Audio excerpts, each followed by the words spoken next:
Saludos para todos, mi nombre es Wilson Paz, código 76319-735.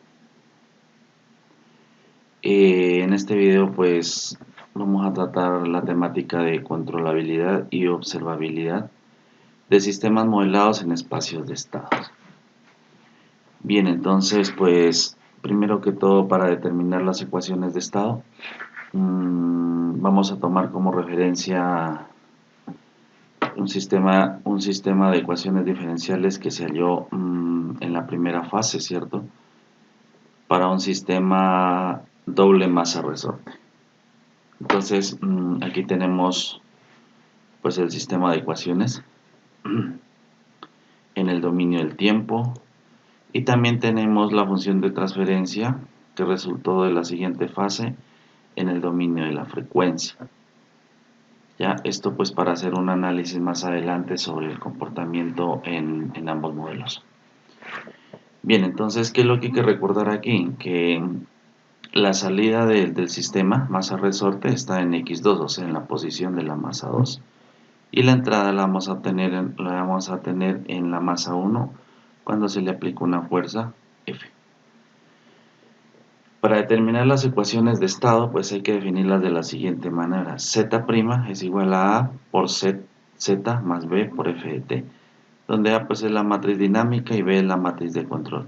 Esta matriz A pues se saca de los coeficientes de Z, y la matriz B se saca de los coeficientes, en este caso de la entrada.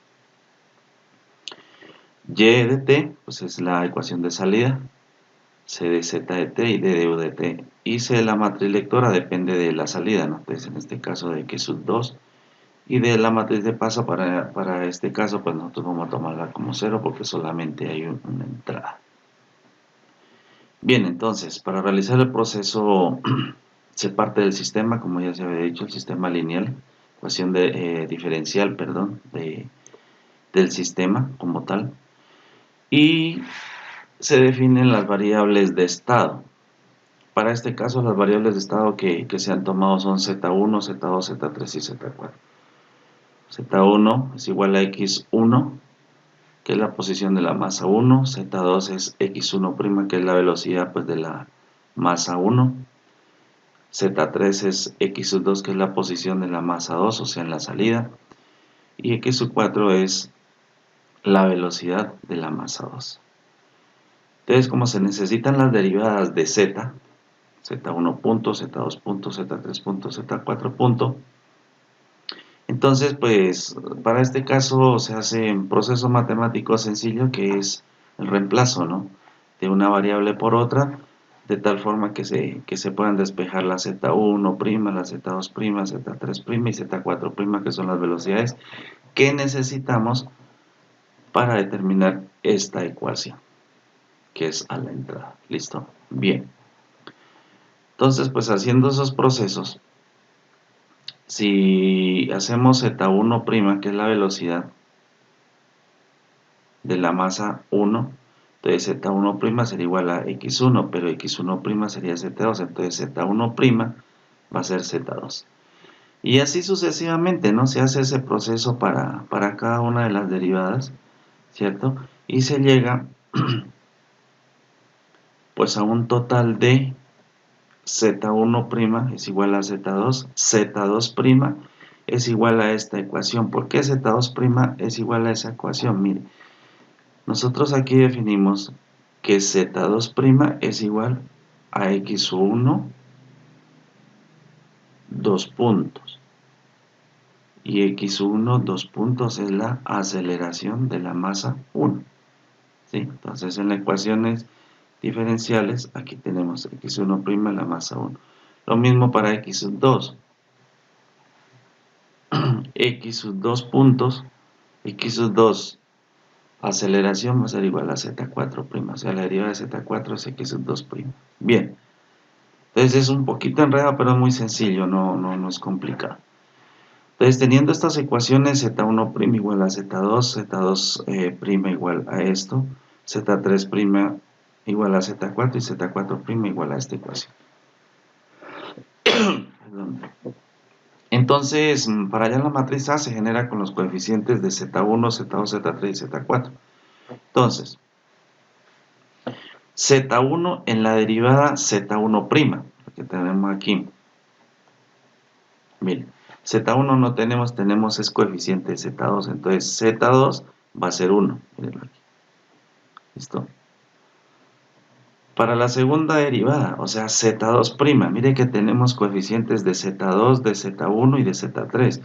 Ejemplo de Z1, menos 111. Entonces aquí, Z1 para Z2', menos 111.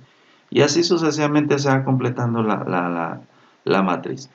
La matriz B se genera con los coeficientes de F, o sea, los independientes. Pero resulta y pasa que en Z1', aquí, no tenemos independientes F, tenemos es en Z2', que está aquí, el coeficiente vale 1. Entonces, por eso es que para Z2 el coeficiente es 1.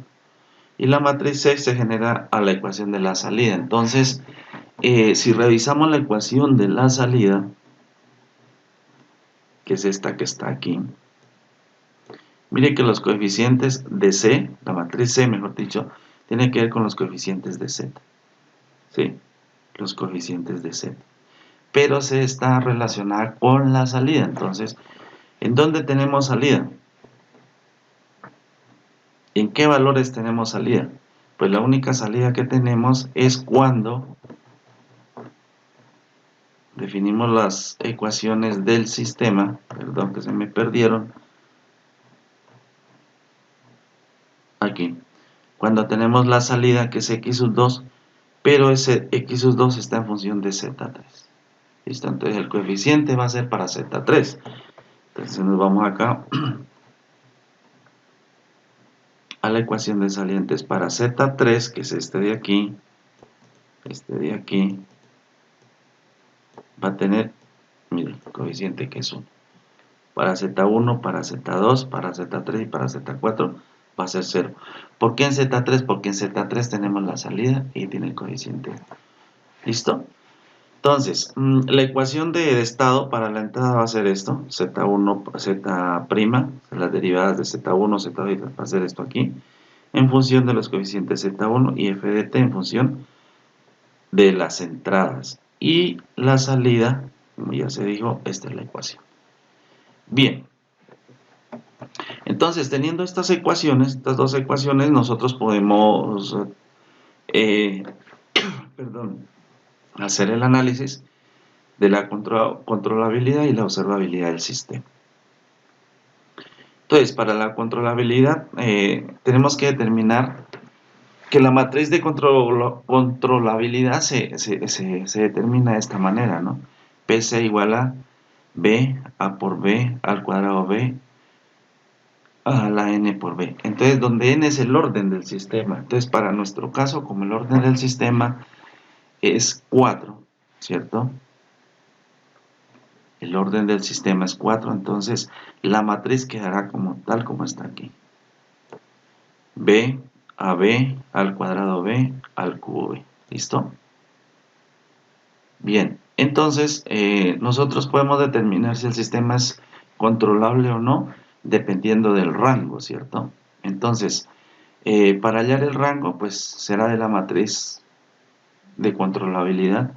Si ese rango nos da n, o sea, n es el orden del sistema, si ese rango nos da igual al orden del sistema, pues decimos que la matriz es controlable, que el sistema, perdón, es controlable. Bien. Otra forma es determinando determinando el determinante de PC. Si ese es diferente de 0, también se dice que el sistema es controlable. Entonces, pues teniendo en cuenta esta matriz, ¿cierto? Se puede hacer el proceso matemático tal como está aquí, ¿sí? Entonces AB sería el producto de la matriz, A al cuadrado sería A por B, A al cubo sería A por B.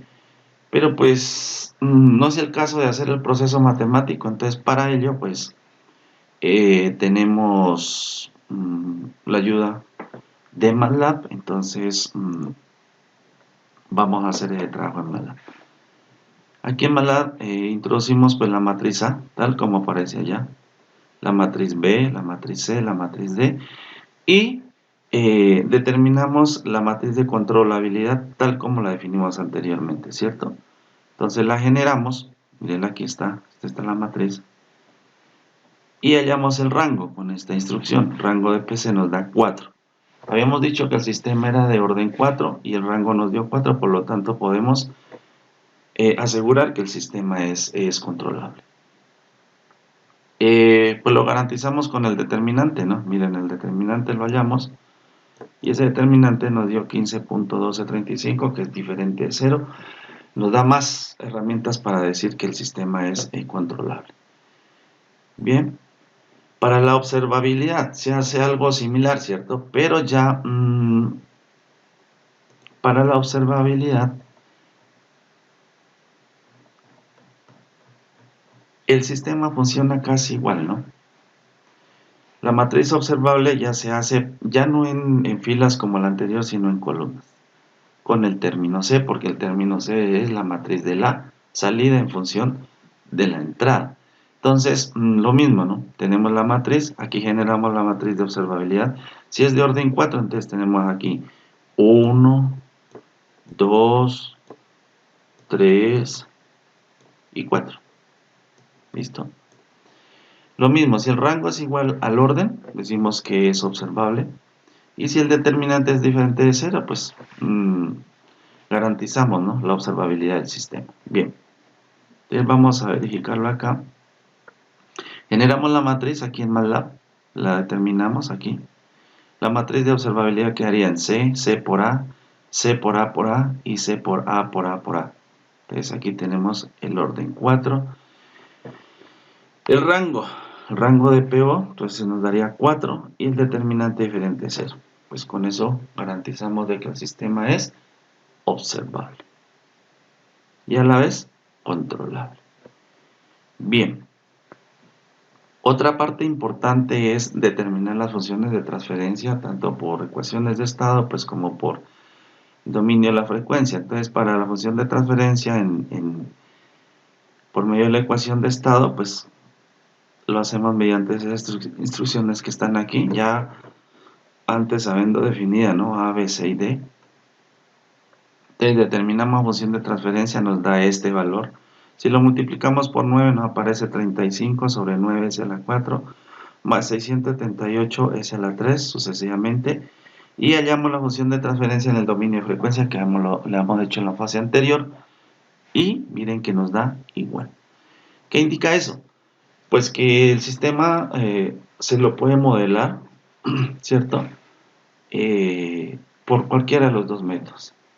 Y el resultado pues nos tiene que dar igual, ¿sí? Entonces vamos a mirar si eso que decimos es correcto. Vamos a Simulink, ¿sí? Entonces esperemos que cargue un momentico, como muy lento, y cargamos el sistema que tenemos, que es el de estado, ¿no? Ya lo tenía implementado ahí. Bien, aquí está. Vamos a aumentarle un poquito el tamaño, dejarlo en 100.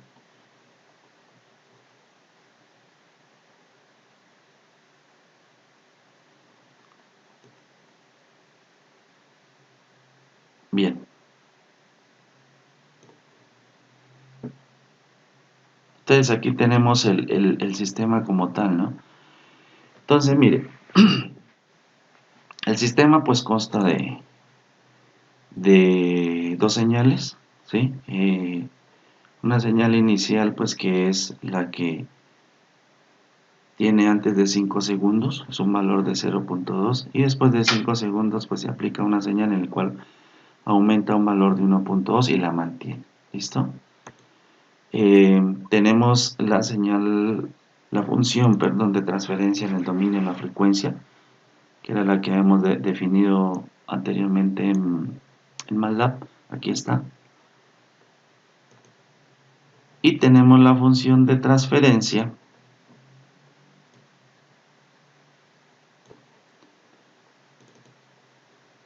la que se genera pues con las matrices de las ecuaciones de estado, de entrada y salida, ¿no? Aquí está.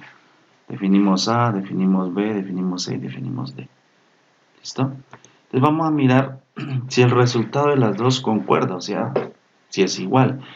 Entonces miremos la salida en el dominio de la frecuencia. Analicémoslo. Ah, perdón, no lo hemos ejecutado, entonces ejecutémoslo.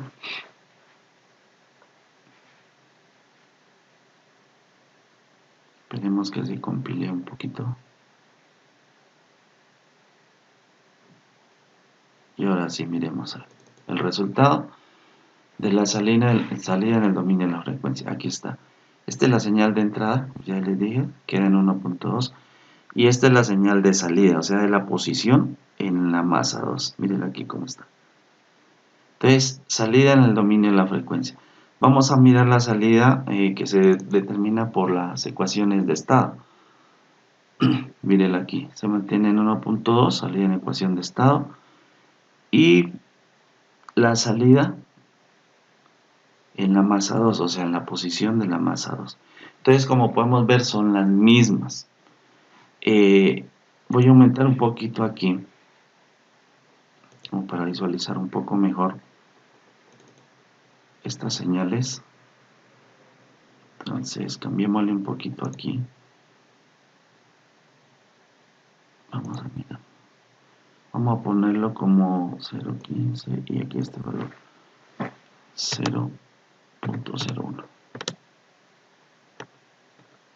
Vamos a mirar.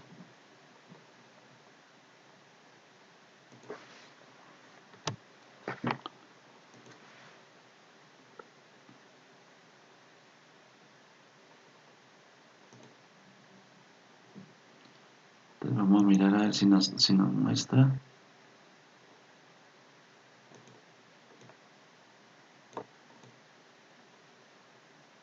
Mírala aquí. ¿Sí? Entonces, esta es la salida, miren. Esta es la salida que nos muestra en el dominio de la frecuencia.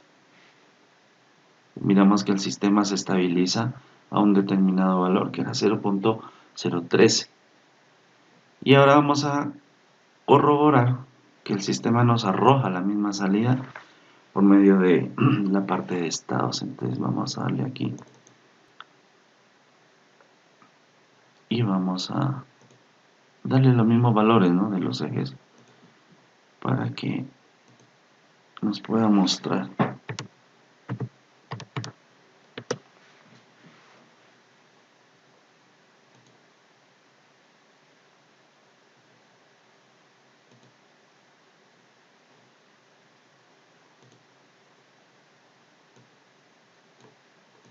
Mire la señal. Entonces, como podemos pues observar, es la misma, ¿no? Salía en la ecuación de estado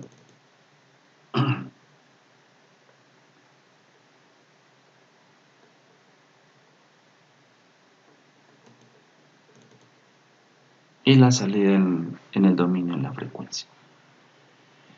Bien, entonces como conclusión, pues cualquier modelado que hagamos, ya sea en el dominio del tiempo, en el dominio de la frecuencia, por ecuaciones de estado, o ecuaciones de espacio o de estado, el resultado debe ser el mismo. ¿Ya? Entonces verificamos que el sistema era controlable, que el sistema era observable. Entonces la parte de controlabilidad nos permite pues que dependiendo de las entradas podemos obtener las salidas. Y mediante la observabilidad, pues si nosotros conocemos una salida, tenemos un sensor en una salida, pues mediante eso podemos conocer el funcionamiento del sistema a la entrada, ¿cierto? Entonces, el sistema nos cumple con todo eso. Agradezco pues la atención y espero pues que nos encontremos otro día. Muchísimas gracias.